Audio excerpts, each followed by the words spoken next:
To reset Samsung Z Fold 8, start by opening System Settings. Right now, you will have to scroll all the way down into the General Management, then go for a Reset option, and as you can see over here, mark Factory Data Reset. Just wait a little bit here, base information, what it does.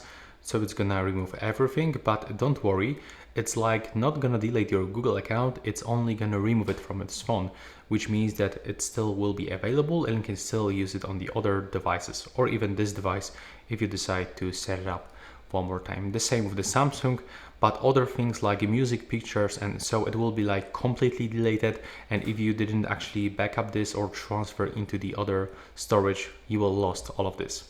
But now click on the reset, input your current screen lock if you have one, click on the delete one, and now you will have to just simply input the password into your Samsung, into your Samsung account. So yeah, after that the reset will be possible. So I'm gonna do this right now. You have to just click OK, and now it's shutting down and the reset is on the way. When the reset will be finished, the phone will turn on with the first setup screen.